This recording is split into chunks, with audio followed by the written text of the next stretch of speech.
काषाय वस्त्रं करदण्डधारिणं कमण्डलू पद्मकरेण शंखं चक्रं गदाभूषितो भूषणाढ्यं श्रीपादराजं शरणं प्रपद्ये। नमो जन्मभूमी जिथे जन्म झाला, नमो आर्यभूमी जिथे वाढीला, नमो कर्मभूमी जिथे गुप्त झाला।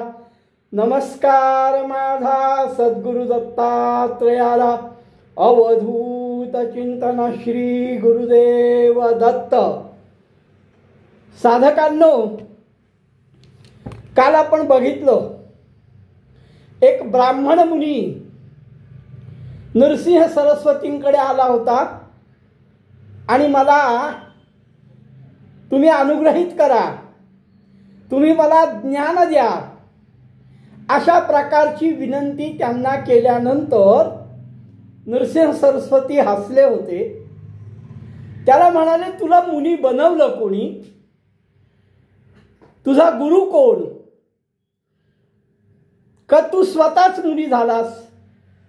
त्यावेळेस त्याने वृत्तांत सांगितला की माझा गुरु हा विचित्र आहे, मला कुठल्याही प्रकारचं ज्ञान देत नाही, मला नको ती सेवा करायला लावतो आणि त्यामुळे मी त्याला सोडलंय। सद्गुरू हसतात आणि मग त्याला म्हणतात, तू गुरुद्रोही आहेस। गुरु असं का वागतात यामागे काहीतरी कारण असणार आहे। तेव्हा तो म्हणतो की शिष्य कसा असावा, गुरु कसा असावा। तेव्हा त्या मुनीला, त्या ब्राह्मण मुनीला सद्गुरु धौम्य ऋषींची कथा सांगतात। त्यांच्याकडे 3 शिष्य होते, अरुणी पांचाळ, वैद आणि उपमन्यू। त्यापैकी काल त्यांनी अरुणी पांचाळ बद्दल थोडं सांगितलं, त्याच्या पुढे आपण बघू। त्यांनी सांगितलं गुरुवाक्य प्रमाण। अरुणी पांचाळाला त्यांनी सांगितलं की अरे आपल्या शेताकडे जा आणि शेतामध्ये आपल्या पाणी राहत नाही आहे, त्यामुळे पीक येत नाही, तर तेवढं बघ काय करायचं ते कर, पाणी शेतामध्ये थांबलं पाहिजे। अरुणी पांचाळ जातो, धबधबासारखं पाणी वाहत असतं, पण सद्गुरूंच्या शेतातच पाणी थांबत नाही, ते बाहेर पडत असतं। मग ज्या ठिकाणून ते बाहेर जातो तिथे बांध घालण्यासारखं करण्याकरता हा माती लोटतो, तरी माती वाहून जाते, मोठमोठे दगड टाकतो, ते दगडही वाहून जातात। मग आता माझ्या गुरूंनी मला आता आदेश दिलाय, पाणी तर शेतात राहिलं पाहिजे, काय करावं? म्हणून तो स्वतः एका बाजूचे दगड पकडून दुसऱ्या बाजूला पाय पसरून आपण स्वतः त्या जिथून पाणी जातं तिथे आडवा होतो आणि पाणी थांबवतो। शेतामध्ये पाणी थांबतं, पण संध्याकाळ झाली तरीही आपला शिष्य परत का आला नाही ही सद्गुरूंना काळजी असते। म्हणून सद्गुरू त्याला शोधण्याकरता म्हणून शेताकडे जातात आणि बघतात, आनंद होतो का? तर शेतामध्ये भरपूर पाणी आहे, आपलं पीक येणार आहे। यामुळे सद्गुरूंना आनंद होतो, आपल्या शिष्याने आपली आज्ञा पाळली आहे। पण हा गेला कुठे? याला काही वाघानी विघानी तर नेलं नाही, अशी शंका धौम्य मुनींना येते। म्हणून ते आर्त स्वराने मोठ्याने, अरुणी, अरे अरुणी, अशी हाक मारतात। तेव्हा हा तिथे पाण्यामध्ये आडवा पडलेला आहे. याच्या वरून पाणी जाते, खालून पाणी जाते, पण काही पाणी अडताय.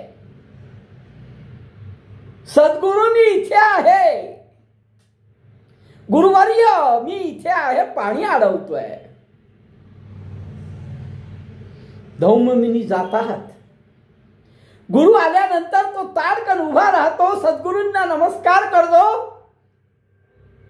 अतिशय प्रेमाने गुरु त्याला जवळ घेतात. येऊनिया श्री गुरुसी नमन केले भावेसी. धौम्यमुनी महाहर्षी. धौम्यमुनींना आनंद झालाय. काय आपल्या शिष्याने आपलं स्वतःच्या जीवाची पर्वा न करता गुरुवाक्य प्रमाण मानलंय. याला म्हणतात शिष्य. आपल्या स्वतःच्या जीवाची पर्वा न करता यांनी गुरूंचं वाक्य, गुरुवाक्य प्रमाण मानलंय. त्याला अतिशय प्रेमाने आलिंगन दिलं आणि त्याला वर दिला, त्याला आशीर्वाद दिला, त्याला वर दिला. ऐक शिष्या स्तोममुळी. ऐक शिष्या, तू परमशिष्य आहेस. तू माझं वाक्य ऐकलंस, आपल्या गुरुला संतुष्ट केलंस. तुझी परीक्षा होती रे. गुरुचं वाक्य ऐकतोस की नाही ही तुझी परीक्षा होती. त्याच्या डोक्यावर हात ठेवला, त्याला सांगितलं तुला सर्व विद्या प्राप्त झाली. वेद, शास्त्र, व्याकरण हे सगळं आलं तुला. अहो गुरुमुखातनं निघालाय.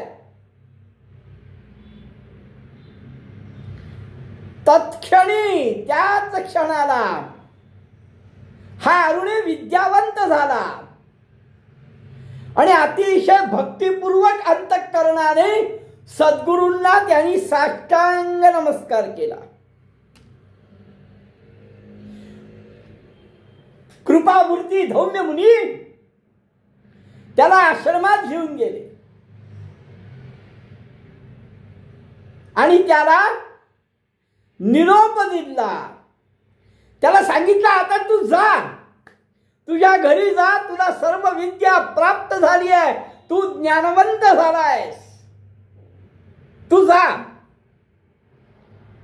आणि आता विवाह कर, सुखाने संसार कर. कृपानिधे धौम्यमुनी आपले आश्रमान येऊनी निरोप दिला. संतोषुनी आपल्या आश्रमात जाऊन निरोप दिलाय की जा बाबा, विवाह आधी आता, कारण आता तू विवाह करायला मोकळा आहे, कारण तू ज्ञानवंत झालायस. सद्गुरूंचा निरोप घेऊन तो आपल्या घरी आला. आता इकडे आणखी 2 शिष्य आहेत. दुसरा कोणता? बैद आणि तिसरा उपमन्यू. आता बैदला काय सांगितलं?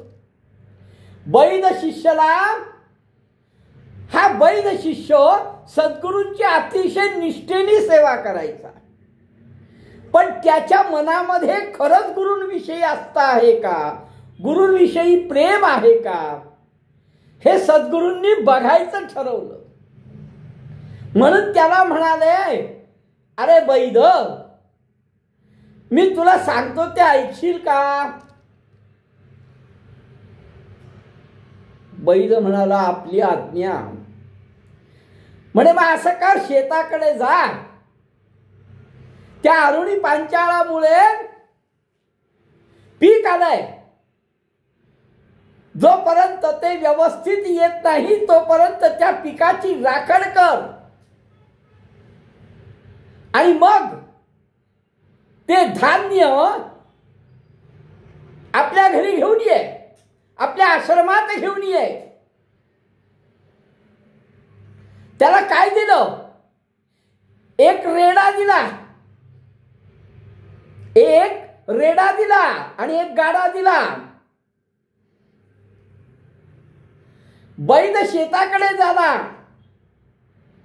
बैद शेताकडे आला. जोपर्यंत पीक येत नव्हतं तोपर्यंत त्याचं रक्षण केलं. नंतर धान्य निघालं. अहोरात्र शेताचं रक्षण केलं, पिकाचं रक्षण केलं. जेव्हा धान्याची राशी झाली, सद्गुरूंपाशी आला. महाराज, गुरुवर्य, अहो भरपूर धान्य आहे, भरपूर धान्याची राशी आहे, आता काय करू? सद्गुरू म्हणतात, मग आश्रमात घेऊन ये. मग धौम्य मुनी म्हणे, 12 शिष्या शिरोमणी, कष्ट केले बहुतरानी. तू इतके दिवस रानात राहून बरेच कष्ट केले आहेस, आता मात्र ते धान्य तू म्हणतोयस खूप धान्य आहे, तर ते धान्य आश्रमात घेऊन ये. म्हणून देती एक गाडा दिला. त्या गाड्याला फक्त एकच रेडा, गाडा ओढण्याकरता. आणि गुरु म्हणतात, जा घेऊन, पण लवकर ये बरं. एकीकडे जुंपी रेडा. त्यांनी काय केलं? मग एकच रेडा आहे, मग एका रेड्याने गाडी कशी ओढणार? म्हणून या बैदनी एका बाजूला रेड्याला लावला, एका बाजूला स्वतः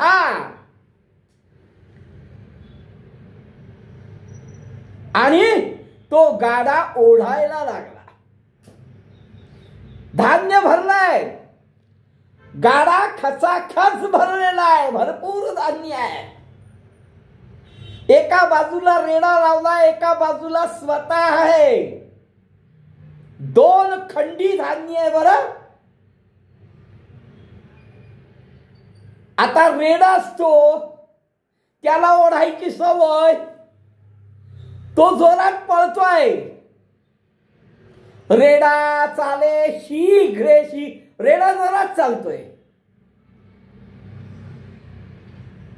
आपण पण तसा प्रयत्न केला, त्याच्या कंठाला जू बांधल्यासारखं झालं, ओढल्यासारखं झालं, पण तरीही रेड्याच्या बरोबर चालाचा प्रयत्न करतोय. चाललाय घेऊन, रेडा जोरात चाललाय, हा पण धावायचा प्रयत्न करतोय. असं करत असताना निम्म्या रस्त्यामध्ये अहो रेडा चिखलात रुतला. गाडी रुतली, चिखल होता. 17 तया सरसी, चालत आला मार्गासी. रुतला रेडा चिखलेसी, रेडा चिखलात रुतला. हो, आपल्या गळ्याला फास बसायला लागलाय, ओढाचा प्रयत्न करतोय. विचार करा, गुरुवाक्य प्रमाणे हे धान्य मला आश्रमात न्यायचंय, माझ्या सद्गुरूंची आज्ञा आहे.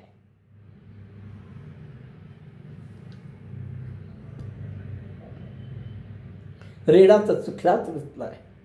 बर, गळ्याला जे त्यांनी जू बांधलं होतं तरीही खेचाचा प्रयत्न करतोय. आता रेड्यालाही खेचावं लागतंय आणि धान्यालाही खेचावं लागतंय.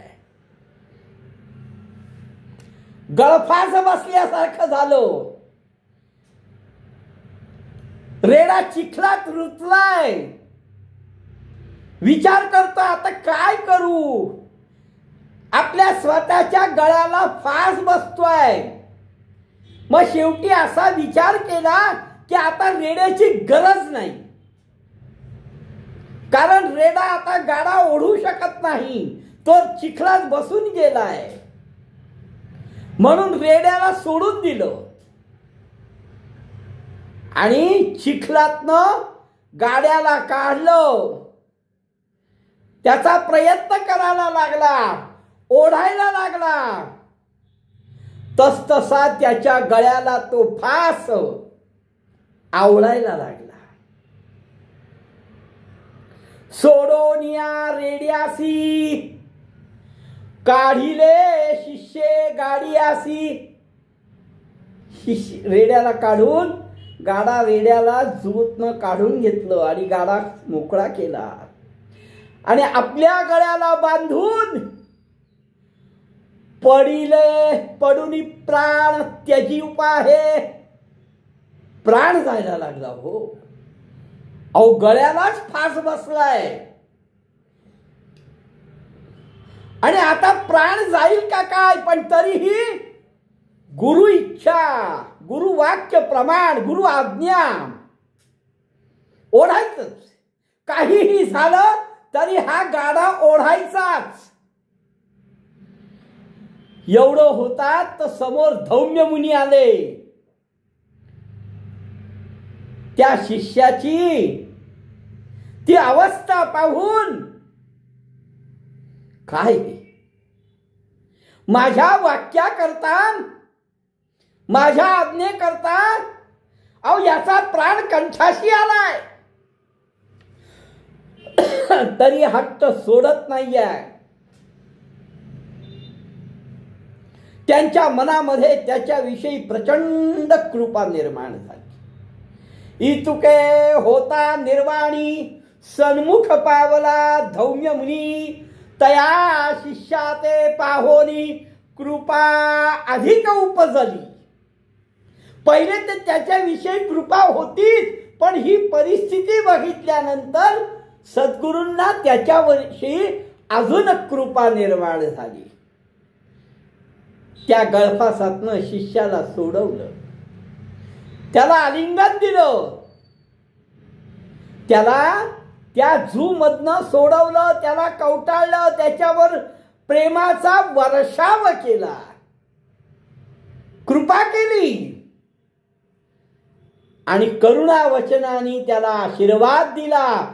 संपन्न हो वेदशास्त्री.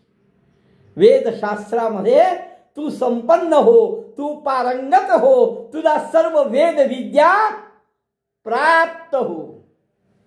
धौम्य ऋषी होते, ते सद्गुरू होते. धौम्य ऋषी होते म्हणण्यापेक्षाही सर्वात महत्वाचं ते सद्गुरू होते. त्यांचा आशीर्वाद प्राप्त होत्याच त्याला सर्व विद्या प्राप्त झाली.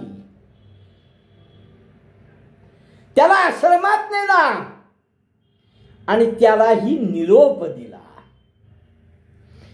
तिसरा शिष्य होता त्यांच्याकडे. त्या ब्राह्मण महामुनीला सांगतायत. तो म्हणतो गुरु काहीही आज्ञा देतात, गुरु काहीही करायला सांगतात, अकृत्य करायला सांगतात.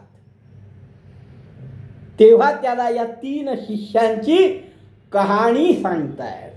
धौम्य ऋषींनी यांना कशा आज्ञा दिल्या आणि यांनी त्या कशा पाळल्या याबद्दल सद्गुरू सांगतायत. तिसरा जो शिष्य होता त्याचं नाव उपमन्यू. सेवेमध्ये मात्र तो खूप निपुण होता. सद्गुरूंची अतिशय मनापासून सेवा करत होता आणि फार दिवसापासून त्याची ही सेवा चालू होती. पण त्याला एक दोष होता म्हणा किंवा काही म्हणा, त्याला आहार खूप असतो, त्याचं जेवण खूप होतं आणि आहार जास्त झाल्या कारणाने त्याला आळस यायचा आणि म्हणून त्याच्याकडे विद्या स्थिर राहत नव्हती, शिकवलेलं लक्षात राहत नव्हतं. कारण आहार भरपूर, खाण्यावर जास्त लक्ष. सद्गुरूंनी विचार केला काय करावं याच्याकरता, याचा आहार कमी व्हावा, याचं विद्येमध्ये लक्ष लागावं, म्हणून काय करावं. खूप विचार केल्यानंतर सद्गुरूंनी, धौम्य मुनींनी त्याला सांगितले एक काम कर, आपल्याकडे जे गोधन आहे, जे गुरं आहेत, ही तू रोज रानात घेऊन जा. रानामध्ये ते काही खातील, गवत खातील, रानामध्ये ते फिरतील, तोपर्यंत तू त्यांचं रक्षण करावं आणि संध्याकाळी आश्रमात घेऊन यावी. त्यासी व्हावा बहुत आहार, म्हणून विद्या नोहे स्थिर. त्यासी विचार करिता तो गुरु, याते करावा उपाय एक. त्यासी म्हणे धौम्य मुनी, तुवा सांगतो म्हणून. नित्य गुरी घेऊन हर्षी, रक्षण करी तृणचारे. ज्यावेळेस रानामध्ये गायी चरत असतील त्यावेळेस तू त्यांचं रक्षण करावं. व्याघ्र विग्र कुठल्याही श्वापदांपासून त्यांचं रक्षण करावं असं सद्गुरूंनी सांगितल्यानंतर त्यांनी सद्गुरूंना नमस्कार केलाय आणि रोज रानात गुरं घेऊन जायला सुरुवात केली. त्याला भूक फार आहे, आहार फार आहे, भूक लागते. म्हणून त्यांनी काय केलं, पहिले गुरु लवकर आश्रमात घेऊन यायचा. मग गुरु त्याच्यावर रागावले, म्हणे का रे लवकर येतोस? जोपर्यंत सूर्यास्त होत नाही तोपर्यंत आश्रमात यायचं नाही, रानातच गुरांना घेऊन जायचं. अहो याला भूक लागायची म्हणून हा लवकर यायचा. सद्गुरूंनी सांगितलं नाही नाही, जोपर्यंत सूर्यास्त होत नाही तोपर्यंत तू रानात घरी यायचं नाही. सद्गुरूंचं वाक्य आहे, मान्य केलं. रानामध्ये गुरं घेऊन गेला, पण त्याला माध्यान्ह काळी भूक लागली. रानामध्ये गुरं चरतायत, स्वतःला भूक लागली आहे, काय करावं? म्हणून त्यांनी तिथे स्नान केलं, माध्यान्ह स्नान केलं. आजूबाजूला जी घरं होती ब्राह्मणांची, त्या ब्राह्मणांच्या घरी भिक्षा मागितली आणि भोजन केलं आणि गायींचं रक्षण केलं. काही दिवस गेले, संध्याकाळी हा गुरु घेऊन यायचा. सद्गुरू विचार करायला लागले, हा दिवसभर उपाशी असतो तरीही याचं वजन वाढत चाललंय, काय भानगड आहे? सद्गुरू त्याला म्हणतात, अरे तू नित्य उपवासी, तुझा देह पुष्टीसी कवणे परी होत. अरे तू रोज उपास करतोस तरी तुझा देह वाढतोय, काय कारण आहे मला कळू दे. गुरूंशी तो खरं बोलतो. अहो मी ज्यावेळेस रानात गुरं घेऊन जातो, माध्यान्हीला स्नान करतो, जवळपास ब्राह्मणांची जी घरं आहेत तिथे भिक्षा मागून मी माध्यान्हीचं भोजन करतो. रोज मी असंच करतो. मग सद्गुरू म्हणतात, नाही, मला सोडून तू भोजन कसं काय करतोस? मला सोडून भोजन करायचं नाही, म्हणून रोज जी दुपारी भिक्षा मागतोयस ती घरी आणून देत जा, आश्रमात आणून देत जा आणि परत रानात जा. भिक्षा मागुनी घरासी आणून द्यावी. प्रति दिवशी रोज घरात भिक्षा आणून द्यायची आणि पुन्हा रानात जायचंय आणि संध्याकाळी यायचंय. सद्गुरूंचा निरोप झाला, तसं केलं. पण नंतर तो काय करायला लागला? बर तो भिक्षा घरी आणून द्यायचा, पण त्याला पोटभर जेवण मिळायचं नाही. पुन्हा रानामध्ये जायचा.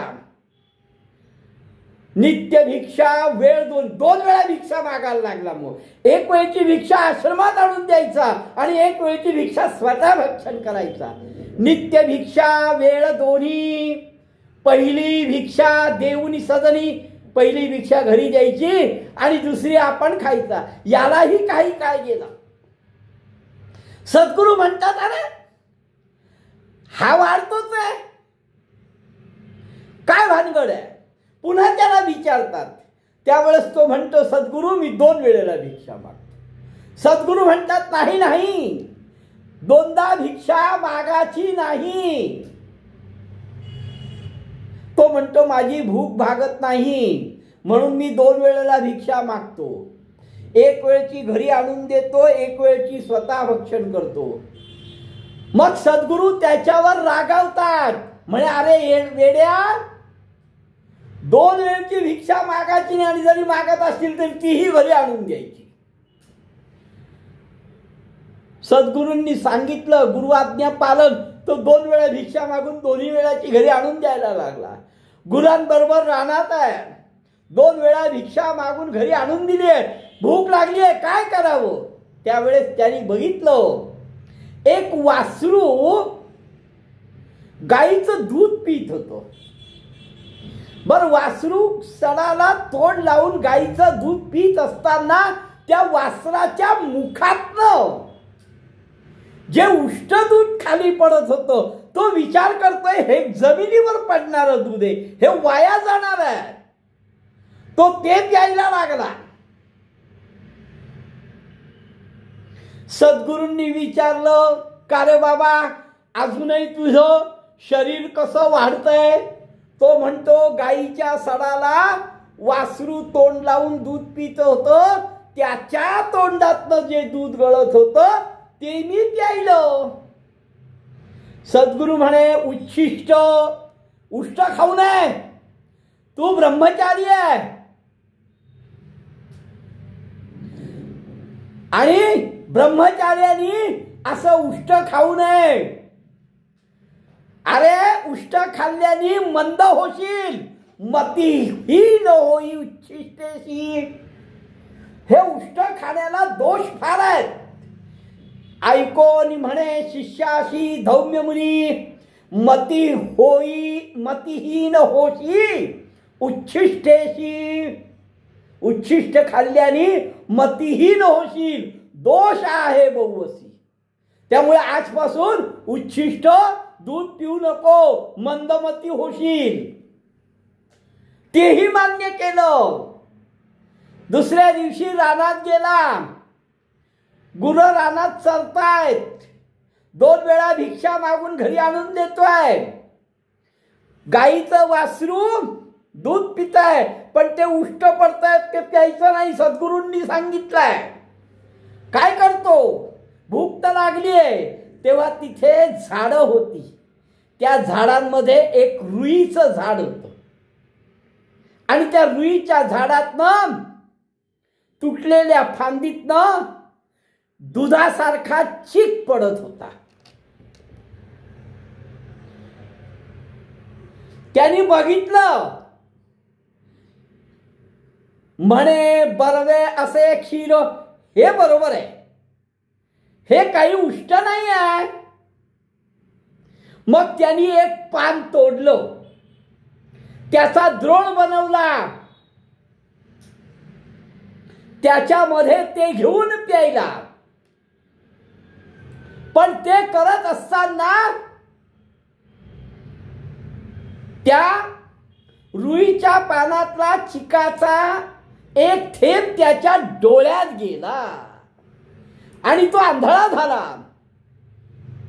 पाने तोडून कुसरी, तयामध्ये क्षीर भरी, घेत होता धणीवरी. त्याच्यावर त्या द्रोणामध्ये तो चीक गोळा करत असताना ते त्याच्या डोळ्यामध्ये गेलो.